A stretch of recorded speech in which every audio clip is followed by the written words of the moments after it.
Hello, welcome to Granny's Story Time. Today we're going to read Gangsta Granny. We're up to chapter 14 called Nosy Neighbour. And of course, this book is written by David Walliams and illustrated by Tony Ross. So let's read on. Ben couldn't help himself. His eyes darted towards the window. For a brief moment, he saw a dark figure wearing a strange hat peer through the dirty glass and then quickly disappear out of view. There was a man peering in at the window, said Ben breathlessly. I know, said Granny. I told you not to look. Shall I go and see who it was? Said Ben, trying to hide the fact that he was more than a little frightened. Really, he wanted Granny to go out and see who it was. I bet it's my nosy neighbour, Mr. Parker. He lives at number 7, and he always wears a pork pie hat, and he keeps spying on me. Why? Asked Ben. Granny shrugged. I don't know. I imagine he has a rather cold head or something. What?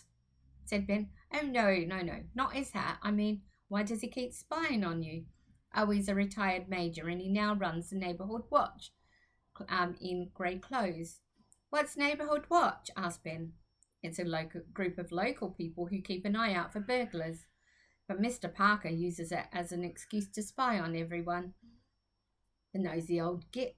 I often come back from the supermarket with my bag of cabbages and see he's hiding behind his net curtain spying me with a pair of binoculars.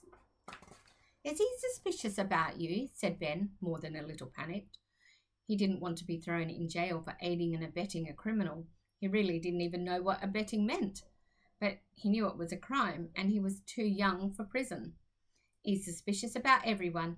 I have to keep an eye out for him, young lad. The man is a menace. Ben went over to the window and peered out. He couldn't see anyone. Bring! Ben's heart missed a beat. It was only the doorbell, but if they let Mr. Parker inside, he would see all the evidence the police would need to send Ben and his granny straight to prison. Don't answer it, said Ben as he ran to the middle of the room and started stuffing the jewels back in the tin as quickly as he could. What do you mean, don't answer it? He knows I'm at home. He just saw us through the window. You answer the door and I'll hide the jewels. Me? Yes, you and Harry. Ring! The ring was more insistent. Mr. Parker had left his finger on the buzzer even longer. Ben took a deep breath and walked calmly through the hall to the front door. He opened it. Outside stood a man in a very silly hat. Don't believe me? This is how silly the hat was.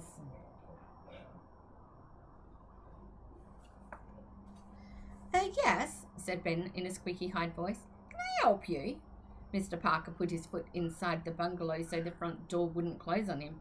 Who are you? He barked nasally. He had a very long nose, which made him seem even more nosier than he was, and he already seemed extremely nosy. Because he had a big nose, he had a very nasally voice, which made everything he said seem, however, serious and a little absurd. But his eyes shone red like a demon. I am Granny's friend, spluttered Ben. Why did I say that? He thought. In truth, he was in a terrible panic, and his tongue was running away with him. Friend? Snarled Mr. Parker, pushing open the front door. He was stronger than Ben, and soon forced his way inside. I mean grandson, Mr. Parker, sir, said Ben, retreating backwards towards the living room. Why are you lying to me? He said, taking several paces forward. As Ben took several paces back, it was if they were dancing the tango. Not lying, cried Ben. They reached the living room door. You can't go in there, yelled Ben, thinking of all the jewels still scattered over the carpet. Why not? Because Granny is doing her naked yoga. Ben needed an excuse to stop Mr. Parker barging through the door, seeing the jewels. He was pretty sure he'd hit the jackpot as Mr. Parker paused and furrowed his brow. Sadly, the nosy neighbour was not convinced. Naked yoga, a likely story. I need to talk to your grandmother right away. Now get out of my way, you nasty little worm of a boy, he said as he shoved the boy aside and opened the living room door. Granny must have heard Ben through the door, because when Mr. Parker burst into the room, She was standing in her bra and knickers in a tree pose. "Mr. Parker, do you mind?" said Granny in a mock horror that he had seen her in a state of undress.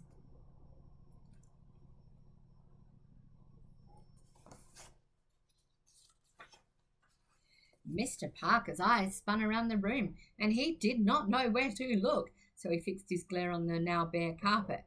"Oh, excuse me, madam, but I need to talk to you. I need to ask you, where are those jewels I saw a moment ago?" Ben spied the silver Jubilee biscuit tin poking out from behind the sofa, and surreptitiously he edged it out of view with his foot. "What jewels, Mr. Parker? Have you been spying on me again?" demanded Granny, still in her underwear. "Well, he spluttered, "I had good reason. I was suspicious when I saw a young gentleman enter your property. I thought he might be a burglar. I let him in through the front door. Well, he might have been a very charming burglar. He might have weaseled his way into your confidence. He's my grandson, and he stays every Friday night." "Ah," said Mr. Parker triumphantly, "but it is not Friday night, so can you see why I am suspicious and why my suspicions were raised? As head of Grey Closes Neighbourhood Watch, I must report everything suspicious I see to the police." "Well, I've got a good mind to report you to the police, Mr. Parker," said Ben. Granny looked at him curiously. "Whatever for?" said the man. His eyes narrowed. They were now so red it was like there was a fire in his brain. "For spying old ladies in their underwear," said Ben triumphantly. Granny winked at Ben. "She was fully clothed when I looked through the window," protested Mr. Parker. "Oh, that's what they all say," said Granny. "Now get out of my house before you are arrested for being a peeping Tom. You have not heard the last of this and of me. Good day," said Mr. Parker. And with that he spun around on his heels and left the room. Granny and Ben heard the front door slam behind him, and they ran over to the window and watched him scuttle back to his bungalow. "Think we frightened him off? Oh, but he'll be back," said Granny. "We have to be very, very careful." "Yes," said Ben, more than a little alarmed. "We'd better hide this tin somewhere else." And for a moment Granny thought, "Ah, yes, I'll put it under the floorboards." "Okay," said Ben, "but first—" "Yes, Ben?" "You might want to get dressed." Reckless and thrilling. When Granny had put her clothes back on, she and Ben sat down on the sofa. "Granny, before Mr. Parker turned up, you were telling me about one jewel you had never stolen," Ben whispered. "There is something quite special that every great thief in the world would love to get their hands on, but it is impossible. It just cannot be done." "I bet you could do it, Granny. You're the greatest thief the world has ever known." "Thank you, Ben. Perhaps I am, or rather was. And stealing these particular jewels may be every thief's great dream, but it would just be that, well, impossible." "Jewels? You mean there's more than one?" "Yes, my dear. The last time anyone tried to steal them was 300 years ago. Captain Blood, I believe. I'm not sure the Queen would be pleased." She chuckled. "You don't mean the crown jewels?" "Oh, yes, my boy, that's what I mean." Ben had learned about the crown jewels in the history lesson at school. History was one of the few subjects he actually liked, mainly because of all the gory punishments they used to have in the olden days, like hung, drawn, and quartered was his favourite. But he also liked the breaking wheel, being burned at the stake, and of course the red-hot poker up the bum. Who doesn't?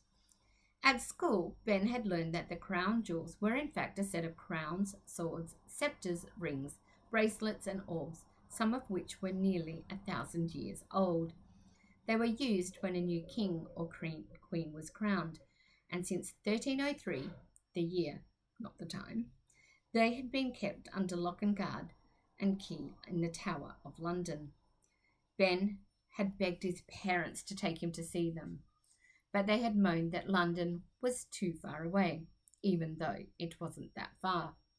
And to be honest, he'd never really went anywhere as a family. When he was younger, Ben used to listen in silent wonder to his classmates as they recounted their myriad of adventures in show and tell. Trips to the seaside, visits to the museum, even holidays abroad. The knot in his stomach would tighten as his turn came. He was too embarrassed to admit that he had done nothing during the holidays, and all he'd done was eat microwavable meals and watch TV. So he would make up stories about flying kites, climbing trees, and exploring castles. But now he had the greatest show and tell of all time. His granny was an international jewel thief, a gangster. Except if he showed or told this, the old dear would be put in prison and they would throw away the key. Ben realized that this was his big chance to do something crazy and reckless and thrilling. I can help you, said Ben in a cool, calm manner, though his heart was beating faster than ever. Help me do what? Replied the old lady, a little befuddled. Steal the crown jewels, of course, said Ben. No, shouted Granny as her hearing aid began whistling furiously. Yes, shouted Ben. No, yes, no, yes, no, yes. This went on for a few minutes, but to save paper, therefore trees, and therefore forests, and therefore the environment, and therefore the world, I have tried to keep it short. There is absolutely no way I am letting a boy of your age come on a heist with me, especially not to steal the crown jewels. And most important of all, it's impossible. It can't be done. There must be a way, pleaded Ben. Ben, I said no, and that is final. But, no buts, Ben. N and O spells no. Ben was bitterly disappointed, but the lady was not for turning. I'll better go home then, he said despondently. Granny looked a little downcast too. Yes, dear, you better. Your mummy and daddy will be very worried about you. They won't be. Ben, home now. Ben was sad to see that Granny was becoming like one of the boring grown-ups again, just when she had started becoming interesting. Still, he did what she said. Apart from anything else, he didn't want to make his parents suspicious, so he raced home and climbed up the drain pipe to his bedroom window before rushing downstairs to the living room. Unsurprisingly, though, Mum and Dad hadn't been worried about where Ben was at all. They had been too busy planning their son's rise to dance superstardom to notice that he was gone. Dad had been calling and calling the national under-12 dance competition hotline until he finally got through and secured his son a place. Mum was right. The competition was at the town hall in a couple of weeks' time. There was no time to lose. So Mum had been working every waking moment on her son's love bomb outfit. How's the rehearsals going, boy? Asked Dad. You look like you've worked up quite a sweat. Oh, fine, thanks, Dad, lied Ben. I really am getting something really spectacular together for the big night. Ben cursed his runaway mouth. Something spectacular? He'd be lucky if he didn't fall over and knock himself out. Well, can't wait to see it. Not long to go now, said Mum, not even looking up from the sewing machine, as she stitched a row of hundreds of sparkling red hearts down the light side of his lycra trousers. Now, I'd like to practice on my own for now, Mum. You know, Ben gulped nervously, until it's completely ready to show you. Oh, yes, we understand, said Mum, and Ben sighed with relief. He'd bought himself a bit more time, but only a little bit. In a couple of weeks, Ben was still going to have to perform a solo dance routine for the whole town. He sat down on his bed and reached underneath for his stash of plumbing weeklies, flicking through an issue from the previous year. He saw that it contained a feature, a short history of plumbing, that focused on some of London's oldest sewage pipes. Ben frantically turned pages to find it. Eureka! There it was. Hundreds of years ago, the River Thames, on the banks of which the Tower of London is situated, had been an open sewer. Technically speaking, that means there was a lot of wee and poo in it. Buildings along the riverside had big pipes leading from their toilets straight into the river. In the magazine were detailed historical diagrams of various famous buildings in London, showing where their old sewage pipes connected to the river. And Ben's finger ran down the article. Yes, a chart of the sewer pipes at the Tower of London. This could be the key to stealing the crown jewels. One pipe was nearly a metre long, but wide, big enough for a child to swim up, and maybe for an old lady too. The article also said that when the plumbing systems were modernised and proper sewers installed, a lot of the old pipes were simply left where they were because it was simpler than digging them up. Ben's head spun as he thought about what this meant. It was possible, just possible, that there was still a huge pipe leading from the Thames into the Tower of London, and that most people, apart from very keen plumbing enthusiasts, had forgotten it was there. Ben wouldn't have known himself if he had not been a long-term subscriber to Plumbing Weekly. He and Granny could swim up the pipe and get into the tower. Mum and Dad were wrong, he thought. Plumbing can be exciting. Of course, there was a sewage pipe, which wasn't ideal, but any poo and wee still in it would be hundreds of years old. Ben didn't know if that was a good thing, bad thing. And at that moment, he heard a creak in the floorboards and his bedroom door flew open. His mum burst in, holding a big piece of lycra that looked ominously like his love bomb outfit. Ben quickly concealed the magazine under his bed, which made him look incredibly guilty. I was just going to get you to try this on, said Mum. Oh, yes, said Ben, as he sat on his bed awkwardly, his heels pushing the remaining Plumbing Weeklies out of sight of Mum's prying eyes. What's that? She said. What did you hide when I came in? Is it the Nuts magazine? No, said Ben, swallowing his guilt. This looked worse than what it was. It looked like he was hiding a naughty magazine under his bed. It's nothing to be ashamed of, Ben. I think it's healthy that you are expressing an interest in girls. Oh no, thought Ben. My mum's going to talk to me about girls. Oh, there's nothing embarrassing about being interested in girls, Ben. And yes, there is. Girls are gross. No, Ben, it's the most natural thing in the world. Oh, she's not stopping. Dinner is nearly ready, love, came a shout from downstairs. What are you two doing up there? Oh, I'm talking to Ben about girls, Mum shouted back. Ben was so red that if he opened his mouth wide enough, he might actually be mistaken as a postbox. What? Cried Dad. Girls, shouted Mum. I'm talking to our son about girls. Oh, right, Dad shouted back. I'll turn the oven off. So, Ben, if you ever need to, bring, bring, bring, bring. It was Mum's mobile phone going off in her pocket. Oh, sorry, dear, she said, placing the handset to her. Oh, Gail, can I call you back? I'm just talking to Ben about girls. Oh, thanks. Bye-bye. And she hung up the phone and turned to bed. Oh, sorry, where was I? Oh, yes. If you ever need to have a little chat with me about girls, then please do. You can trust me to be very discreet. And that is the end of the reading of Gangsta Granny by David Walliams, illustrated by Tony Ross.